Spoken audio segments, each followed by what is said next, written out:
This deep dive is produced by Neckoff Radio.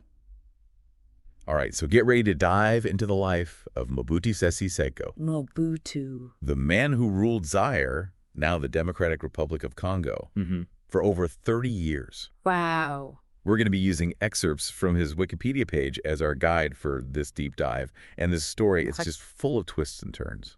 Yeah, Mobutu's life is fascinating. It really is. I mean, you think about it, this mischievous schoolboy turned military leader, turned dictator. With the leopard skin hat? Oh, yeah, with the leopard skin hat. That's his signature look. You know, he really reshaped a nation. I mean, it's a story that speaks to the unpredictable nature of power, especially during such a crazy time, like a tumultuous period in African history. Totally. And to think it all started with a prank. You know, A prank. It seems that young Joseph-Désiré Mobutu, that was his name back then, he got himself into some trouble as a student. And instead of jail time, he was sent to serve 7 years in the force publique. Yeah. That was the colonial army. The colonial army. So essentially punished by being put into the army. Exactly. Who would thought that this punishment would actually pave the way for his future? Well, it's funny how life works out sometimes, isn't it? Right. I mean, you would think that that would break a person. Right. But instead, the army, what it did, it gave him discipline, it gave him structure. Right. And during those 7 years, Mobutu, you know, he didn't just sit around. He immersed himself in books and newspapers. He did. Yeah, he really cultivated this passion for politics and journalism. In fact, he even started writing for a magazine under a pseudonym. Really? Like a side hustle. I mean, all those experiences, they really shaped his understanding of power and influence. Okay, so he's honing his skills in the army. Right. He's writing for a magazine. I mean, clearly there's some ambition brewing here. But how did he go from army recruit to, you know, this prominent figure in the Congolese government? Well, you know, after his time in the army was up, he went full-time into journalism. And it was during this time that he met Patrice Lumumba. Oh, okay. Who, of course, was a key figure in the Congolese independence movement. Yeah, for sure. Mobutu joined Lumumba's party and even became his personal aide. Wait, but wasn't Lumumba the democratically elected prime minister who was ousted? Yes. And then tragically executed? That's right. And Mobutu's involvement in all of this during this Congo crisis, it's a whole story in itself. Yeah, I mean, things must have been incredibly chaotic at that time. Oh, absolutely. Can you kind of paint a picture of what was happening? So the Congo crisis, it was just this whirlwind of turmoil and power struggles. Oh. Shortly after Congo gained independence from Belgium in 1960, the force publique, that same army that Mobutu had been a part of, mutinied. Wow. And it just plunged the nation into chaos. It was a mess. And at this point, Mobutu had already risen to the position of chief of staff. Wait, how did that happen? I mean, he went from journalism I know, it's crazy. back to the army and climbed the ranks that quickly. Yeah, it was a really rapid ascent, which has led some people to speculate that maybe he was recruited by Belgian intelligence. Really? Yeah, during his journalism days. It's hard to say for sure, but as chief of staff, Mobutu was right in the middle of this volatile situation. Right. With these secessionist movements gaining traction and the Cold War tensions escalating, Congo was really on the verge of collapse. So Lumumba, he turned to the Soviet Union for support. He did. Yeah. You know, he was facing opposition from within the country, outside the country, and he saw the Soviets as a potential ally. Right. But of course, this move alarmed the West because they saw it as a potential communist foothold in Africa. So the Cold War is heating up. Exactly. And Mobutu, he senses this shift in the political winds and sides with the West. That's exactly what happened. He was facing a lot of pressure from the West, from his own officers, even from President Kasavubu, who was in a power struggle with Lumumba. And so Mobutu orchestrated a coup. Wow. So Mobutu, once a close ally of Lumumba, played a direct role in his downfall. He did. I mean, that just reveals one of the many contradictions. It really does. That define Mobutu's legacy. Yeah. It really shows you how political alliances, especially in times of crisis, can shift so dramatically. Absolutely. So with Lumumba out of the picture, Mobutu seizes this opportunity to consolidate his power. But how did he go from military leader to, you know, self-proclaimed president for life of Zaire? Well, first of all, he was not afraid to use force to maintain control. Okay. You know, in those early years, public executions were a tactic he used to silence any opposition. That's a dark chapter for sure. Very dark, brutal period.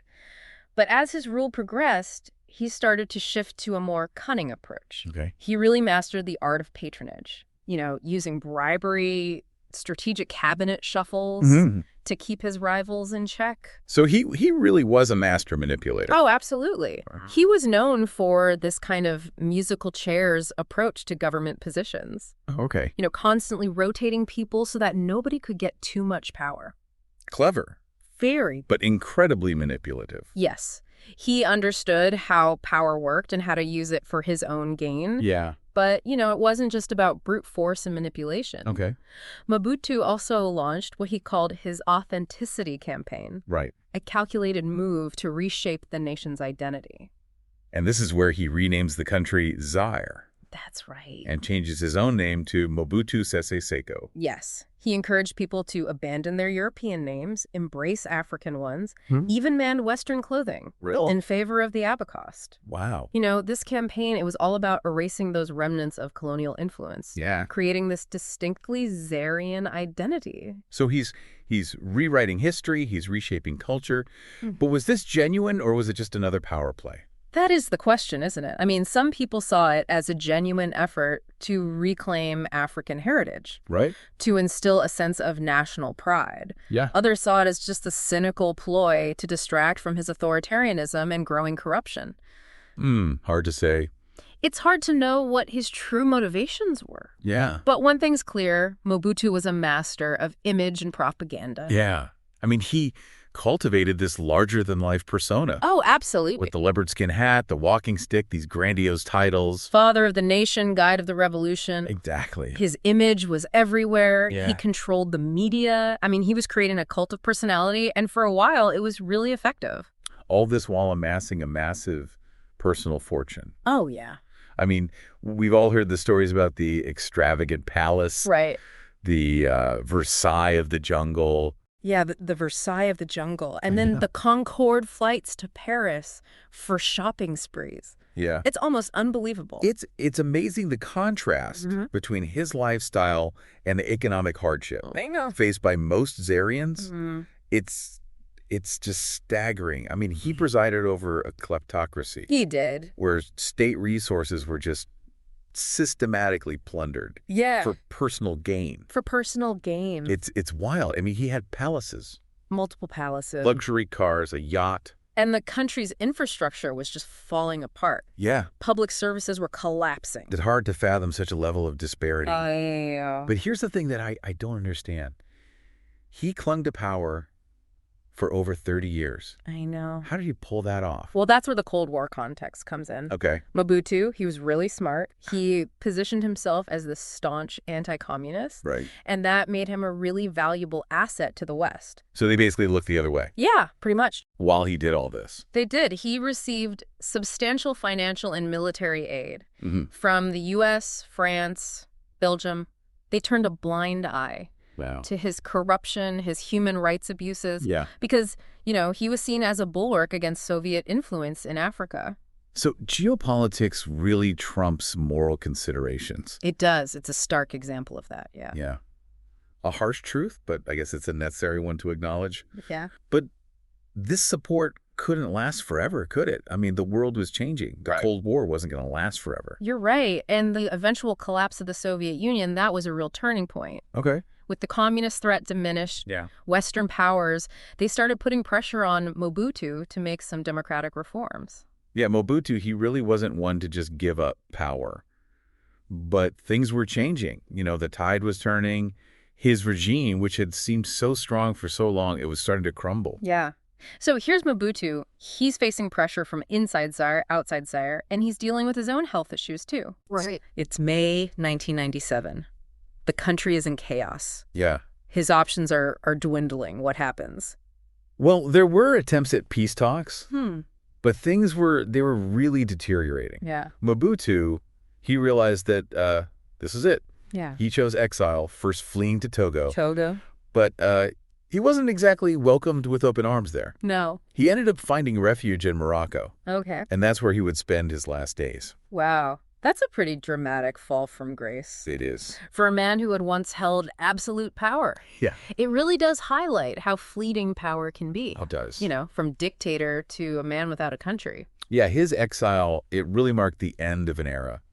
Zaire, under the leadership of Kabila and those rebel forces, it transitioned back to the Democratic Republic of Congo. Right. Mobutu's reign was over. It was over. So what became of Mobutu in those final months? Did he ever, express any regret for what he had done? Or did he just hold on to his past grandeur? Well, while he was in exile in Morocco, he was dealing with prostate cancer.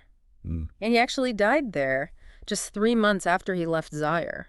Really? It's kind of an anticlimactic end for a man who lived such a dramatic and tumultuous life. It's almost as if history just moved on without him. Yeah. Leaving him behind, just a fading footnote. Yeah. In a world that was rapidly changing. Yeah, maybe.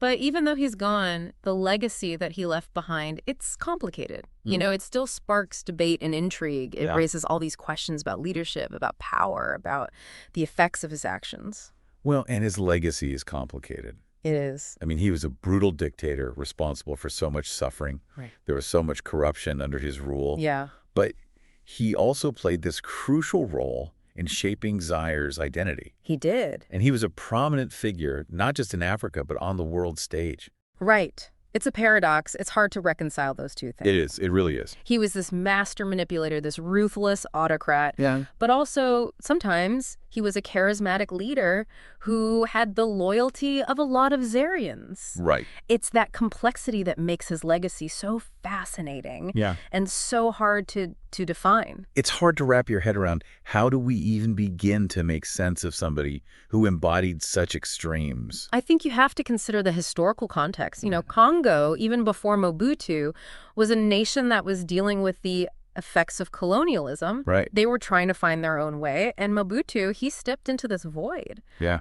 And for better or worse, he had a profound impact. Yeah. I mean, he left an indelible mark. He did. Although a very flawed one. Yeah. We've talked about the political and social impact of his rule, but what about the economic impact? I mean, he inherited a country that was rich in resources. It was. Yet he left it in ruins. That's where the term kleptocracy really comes into play. Mobutu and his cronies, they systematically drained Zaire of its wealth. They built up these huge personal fortunes while the country was falling apart. Yeah. The infrastructure, the economy, it all crumbled. And he nationalized industries. He did. Just to hand them over to his friends and family. Exactly. Who then exploited them for their own personal gain. Yeah, it was just a cycle of greed and corruption. It's hard to believe the shopping trips to Paris, on the Concorde, the lavish palace. Right. All while his people were struggling to survive. It was a display of excess, of indifference. Yeah. It really had a devastating impact on Zaire. It did. By the time he was ousted, the country was crippled by debt. There was rampant inflation, widespread poverty. A tragic legacy for a nation with so much potential. Yeah, it's really sad. Makes you wonder if he ever thought about the damage that he caused. Or if he was just focused on self-preservation. It's hard to know. But I think what we can learn from his downfall is that even the most powerful leaders are vulnerable. His story shows us that unchecked power and corruption, they ultimately lead to ruin. Yeah. It's a cautionary tale that we can all learn from. It is. So what are the main takeaways from Mobutu's rise and fall? What can we learn from this? Well, I think one of the biggest lessons is that power is temporary. Even when it seems absolute, it can shift, it can disappear. Right. Another lesson is that corruption and greed, they might give you temporary gains, but ultimately they destroy nations. Right. And finally, I think Mobutu's story shows us that alliances that are based on strategic interests, not on shared values, they're not going to last. Powerful lessons. And ones that are relevant not just for Zaire's history, but for understanding leadership and power dynamics everywhere. Yeah. I mean, we see similar patterns happening today. We do. With leaders putting their own enrichment and political gains ahead of the well-being of their people? Exactly. Mobutu's story, yeah, it happened in Zaire, but it has these universal implications. It makes us think critically about leadership, about the impact of corruption, Yeah. and about the role that the international community plays in all of this. Right. It's a story that makes you think, and hopefully it inspires some action. It does. It's amazing to think that it all started with a schoolboy prank. I know, right? Talk about unintended consequences. Yeah. Mobutu's journey, from this mischievous student to dictator, it shows how unpredictable power can be. Right. And it highlights how the choices that we make, they have a lasting impact. They do. Well, we've covered a lot in our deep dive into Mobutu Sese Seko. We have. From his early life to his rise to power, his reign, and then his eventual downfall in exile. Right. It's been quite a journey. It has. His story really reminds us how intoxicating power can be. And the destructive consequences of ambition and corruption. It's a story that we should all pay attention to. We've explored his impact on Zaire. Yeah. But his story has implications that go beyond that, right? Yeah. How does Mobutu's rule fit into the bigger picture of African history during this period? Well, you have to remember that Mobutu's rule, it happened during a time of huge change in Africa. Decolonization was happening. The Cold War was raging. Yeah. His rise and fall, they really provide a window into the challenges that so many newly independent African nations faced. They were navigating this really complex geopolitical landscape, Right. often caught between the superpowers. And he was really good at playing those superpowers against each other. He was. Using his anti-communist stance to get support from the West, Right. but also building ties with China. For economic aid. Yeah, it's quite a balancing act. He was a very strategic political operator. He knew how to use his country's position and how to work the system. Yeah. And for a while, it worked. He held on to power. But like we said, that kind of maneuvering can only get you so far. The world changed, the Soviet Union collapsed, and the whole global landscape shifted. Yeah. And Mobutu, he was stuck in his old ways. Yeah. He became more and more isolated. His regime, which was built on patronage, on repression, on outside support, Right. it just couldn't adapt. It's a reminder that even the strongest power structures are vulnerable. So when we look back at Mobutu's story, what does it tell us about leadership?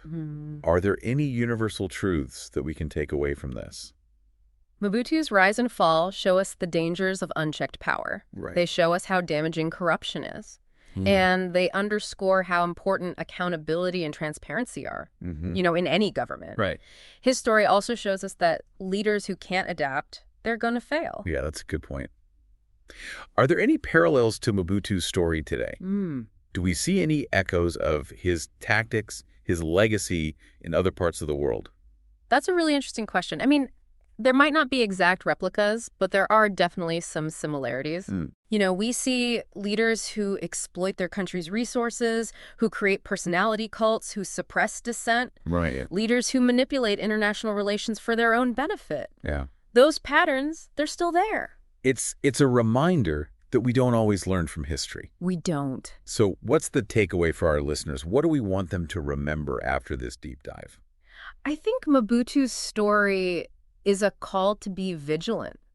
It's a reminder that we have to stay engaged and informed, even when things seem stable. Yeah. We have to hold our leaders accountable, demand transparency, Right. and be wary of anyone who tries to exploit our fears or divide us for their own gain. It's a call to action. It is. To be critical thinkers, to recognize that the choices we make, they shape our future. That's right. History, even when it seems far away or irrelevant, it has a lot to teach us about the present. Right. Mobutu's story might have happened in Zaire, but the themes that it explores, power, corruption, the fight for freedom, for democracy, those are universal. There's one intriguing thing about Mobutu that we haven't really talked about yet.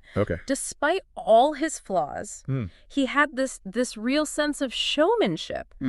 He understood spectacle. Are you talking about the Rumble in the Jungle? Exactly. The legendary boxing match? Yes. Between Muhammad Ali and George Foreman? Was the one. Held in Kinshasa in 1974. Mobutu saw this as a chance to put Zaire on the map, to show it off to the world. And he went all out. He did. He even had a whole new stadium built just for the fight. I mean, talk about going all out. It must have been a huge gamble, It was. especially with the country's economic problems. Yeah, a lot of people criticized him for it, saying that he should have been focusing on more important things. Right. But there's no denying that it put Zaire in the spotlight. And for a little while, Mobutu got to enjoy all that attention, Yeah. presenting himself as this modern African leader. Right, a patron of sports. Yeah. Of course, it was all a facade. Yeah. It didn't last. No. But, the rumble in the jungle, it's a fascinating part of Mobutu's story. It is. It shows how complex he was. Yeah. How full of contradictions. It shows that even dictators can be drawn to spectacle